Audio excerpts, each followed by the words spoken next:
फिर 1 साल बाद पकड़े जाने पर राजा ने उसे कौन सी सजा दी और वहाँ से छूटकर उसने राजा को कैसे मारा, देखिए इस वीडियो में। दोस्तों ये बात है 13वीं शताब्दी की, जब पूरा ऑटोमन एम्पायर कई सारी परेशानियों का सामना कर रहा था, जैसे कि समुद्री लुटेरे, व्यापारियों की आए दिन हत्या और आपसी युद्ध। लेकिन इनसे हटकर भी एक समस्या ऐसी थी जो धीरे धीरे बहुत ही ज्यादा विकराल रूप ले रही थी, और वो थी लड़कियों के साथ दुष्कर्म की समस्या। दोस्तों बता दें कि उस समय लड़कियों के साथ गंदे काम इतने ज्यादा मात्रा में हो रहे थे कि पूरा ऑटोमन एम्पायर उस समय इन सारे कार्यों को रोकने में असफल था, क्योंकि वो खुद यही काम कर रहा था। लेकिन जब किसी ने बाहर से आकर ऐसा करना शुरू कर दिया तो ऑटोमन के लोगों से ये बर्दाश्त नहीं हुआ। ये वो समय था जब बायजीद का शासन था। दोस्तों इसी दौरान जब ऑटोमन के राज्य पर दुश्मनों की गतिविधियां शुरू हुई तो बायजीद उस बात को भांप गया था कि वो कमजोर है और वह केवल ऑटोमन की कमजोर जनता को ही डरा सकता है, क्योंकि ऑटोमन की जनता में उसके प्रति डर पहले से ही बैठा हुआ था। राजवंश पर दुश्मनों का कब्जा इस प्रकार होने लगा था कि बायजीद ने भी सोच लिया था कि अब राजवंश की बागडोर किसी गैर मुस्लिम के हाथों में आने वाली है। कहते हैं कि उसी समय उसकी पत्नी ने एक बेटे को जन्म दिया था। दोस्तों सुल्तान वैलिड एक खतरनाक इंसान था। वैलिड से अगर कोई काम निकलवाना हो तो उसके पास कोई भी खूबसूरत लड़की भेजो और उससे कैसा भी काम निकलवा लो। लेकिन उसे बाहर की लड़कियां बहुत ज्यादा पसंद थी, इसलिए बायजीद ने अपने हरम की वो सारी लड़कियां जो उसने वेनिस और बाहर के देशों से मंगवाई थी वो वैलिड के पास भेंट के रूप में भिजवा दी। खैर बदले में बायजीद की मदद हुई और सब कुछ सामान्य भी हो गया। करीब 14वीं शताब्दी की शुरुआत में ही उसने महल में जाकर पहले दिन से अपने काम को बखूबी सीखा और समझा। वो अपना काम तो करता ही था, साथ में ही वैलिड की मदद भी करता था। दोस्तों जब से अनातोलिया के महल में सैल्वी आया था तब से वैलिड को अनातोलिया के महल की चिंता कम रहने लगी थी, क्योंकि उसे सैल्वी पर पूरा भरोसा था।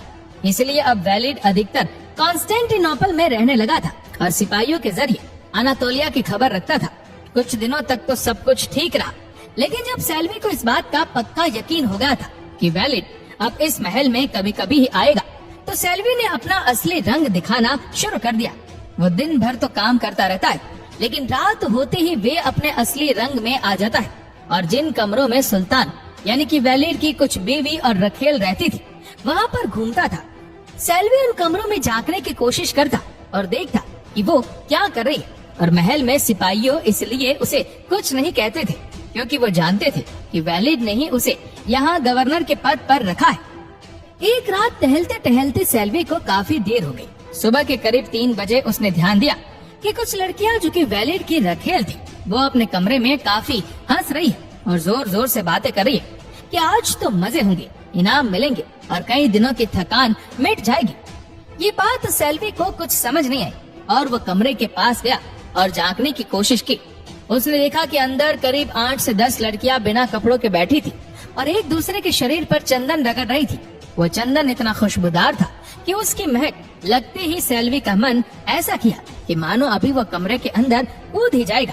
लेकिन उसने अपने आप को जैसे तैसे रोका और बातों को सुनने लगा। उनकी बातों को सुनकर उसे लगा कि आज वैलिड आने वाला है। इतना सुनते ही वह कमरे के पास से जाने लगता है। तभी एक लड़की जो कि उन सब लड़कियों में सबसे पुरानी थी वो सैल्वी को जाते हुए देख लेती है, लेकिन उस समय वो सैल्वी से कुछ नहीं कहती। इसके कुछ घंटे बाद करीब सुबह के 10 बजे वैलिड का महल में आगमन होता है। महल में आते ही उसने सबसे पहले सैल्वी से मुलाकात की और उससे पूछा कि काम करने में उसे कोई दिक्कत तो नहीं होती। इस पर सैल्वी ने उसे हंसकर जवाब दिया कि उसे कोई दिक्कत नहीं है। इसके बाद तुरंत वैलिड अपने रखेलों के पास चला गया और करीब 4-5 घंटे बाद कमरे से निकलकर महल की छत पर आ गया और वहाँ पर कुछ देर घूमने के बाद फिर से वो कमरे में चला गया और रात भर मजे लेने के बाद वह सुबह सैल्वी से मिला और अपने दूसरे महल के लिए रवाना हो गया। सैल्वी ने इस बीच एक चीज ध्यान से नोटिस की कि वो अपनी बीवियों के कक्ष में नहीं गया और ना ही उन्होंने उसे बुलाया। खैर अब सैल्वी के दिमाग में बस उन्हीं लड़कियों के ख्वाब आ रहे थे, क्योंकि वो देखने में इतनी ज्यादा खूबसूरत थी और बिना कपड़ों का नजारा उसकी आंखों के आगे से जा नहीं रहा था। सैल्वी ने दिमाग चलाया और रखेलों के कमरे के पास गया और कमरे में खटखटा कर अंदर गया, जहाँ पर कुछ लड़कियां तो शायद सो रही थी, लेकिन एक लड़की ने आकर पूछा, आप अंदर कैसे आए? इस कमरे में वैलिड के सिवा और किसी को आने की इजाजत नहीं है। सेल्वी ने कहा कि मुझे कुछ काम है, जिसके बदले में लड़की ने पूछा कि आपको क्या काम है। तो सेल्वी ने कहा कि शायद वैलिड यहाँ अपना कोई जरूरी सामान भूल गए, मुझे वही चाहिए। ये कहने पर वो लड़की इतना जोर से हंसी और कहने लगी कि तुम झूठ बोल रहे हो, और अब ये बताओ कि तुम आए क्यों इस कमरे में, अपना मकसद बताओ मुझे, क्योंकि वैलिड का सामान अगर छूट गया होता तो भी वो इस कमरे में नहीं आते। इतना सुनते ही सेल्वी को थोड़ा डर लगा और उसने थोड़ी तेज आवाज में कहा, ठीक है मैं जा रहा हूँ, शायद मुझसे कोई गलती हुई है। सेल्वी चलने के लिए मुड़ा तो उस लड़की ने जल्दी से कमरे का दरवाजा बंद कर लिया और उससे चिल्लाकर पूछा कि तुम यहाँ क्यों आए थे। उस लड़की का ये रूप देखकर सेल्वी को डर लग गया और उसने सीधा कह दिया कि उस दिन मैंने तुम लोगों को बिना कपड़ों के देखा था, तब से मेरे दिमाग में बस यही बात चल रही थी कि मैं तुम्हारे पास आऊं। लड़की के चिल्लाने की वजह से उसकी सारी सहेलियां उसके पास आ गई थी। तभी उन लड़कियों को पता था कि अब सेल्वी के साथ क्या करना है। सेल्वी तो पहले से ही घबराया हुआ था। तभी उन लड़कियों ने उसे पकड़कर अपने बिस्तर पर लेटा दिया। सेल्वी कुछ समझ ही नहीं पा रहा था कि तभी एक लड़की सेल्वी के ऊपर चढ़ गई। सेल्वी को अब सब कुछ समझ में आ चुका था। सेल्वी अभी जवान था, इस वजह से उसने वहाँ मौजूद सभी लड़कियों से बारी बारी करके मजे किए। दोस्तों, ऑटोमन एम्पायर और मुगल साम्राज्य में ऐसा ही होता था। अगर किसी लड़की को कोई मर्द अकेले में मिल जाता था तो वह मर्द को पूरा निचोड़ लेती थी, क्योंकि उन्हें इतनी बंदिशों में रखा जाता था कि उन्हें बस आजादी दिखती थी। सेल्वी भी अब रोज रात को लड़कियों के कक्ष में जाता और अपनी रातों को रंगीन करता, लेकिन थोड़ी ही दिन में उनसे सेल्वी का मन भर गया था और अब उसकी नजर वैलिड की पत्नियों पर थी। अब जाहिर सी बात है कि वैलिड की पत्नियां भी अकेली थी और उन्हें भी ऐसा कोई मर्द चाहिए था जो उन्हें समझे और उनकी जरूरतों को पूरा करे। और सेल्वी को भी कुछ नया चाहिए था। अब सेल्वी वैलिड की पत्नियों के साथ मजे करने लगा था और वो नहीं जानता था कि उसकी इन काली करतूतों की भनक उसके राज्य के सैनिकों को भी लग चुकी है और वो ये पूरी बात वैलिड तक भी पहुंचा चुके हैं। इसके तुरंत बाद सेल्वी को गवर्नर के पद से हटा दिया गया और महल से निकाल दिया गया। साथ ही वैलिड ने सिपाहियों को ये आदेश दिया कि वह सेल्वी के छोटे छोटे टुकड़े कर कर पानी में फेंक दे। लेकिन सेल्वी अब चालाक हो चुका था। उसने सोने की अशर्फिया देकर सिपाहियों से अपनी जान बचा ली और इसके कुछ समय बाद ही करीब 1403 में ही बायजीद की मृत्यु हो गई थी, जिसके बाद सेल्वी ने अपने भाइयों मोहम्मद सेल्वी, मूसा सेल्वी और सुलेमान सेल्वी से ऑटोमन के सिंहासन के लिए लड़ना शुरू कर दिया था।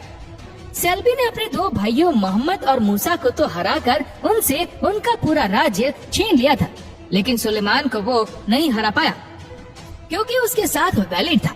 अब उसे पता चल चुका था कि सेल्वी अभी भी जिंदा है और वो उसे किसी भी हाल में मारना चाहता था।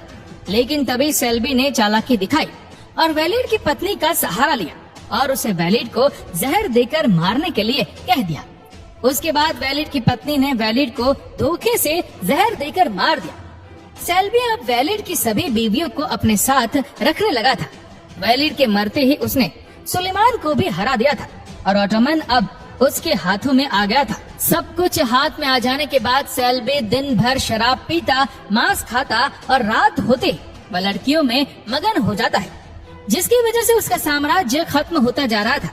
तभी वैलिड की बीवी ने देखा कि सेल्वी की वजह से सब कुछ नष्ट हो रहा है, जिसके बाद उसने धोखे से उसे भी जहर देकर हमेशा हमेशा के लिए सुला दिया और वैलिड की जो बाकी बीवियां थी उन्हें भी मरवा दिया, ताकि कल को राज्य के लिए वो उसके रास्ते का कांटा ना बने और वो खुद ऑटोमन एम्पायर की क्वीन बन जाए। आपको ये कहानी कैसी लगी हमें नीचे कमेंट करके जरूर बताएगा और इस वीडियो को आप अपने तक सीमित ना रखें। जितना हो सके इस वीडियो को शेयर करें फेसबुक पर, व्हाट्सएप पर, यूट्यूब पर और ऐसे ही और भी इंटरेस्टिंग वीडियोस को फेसबुक पर देखने के लिए हमारे पेज को आज ही फॉलो करें। धन्यवाद।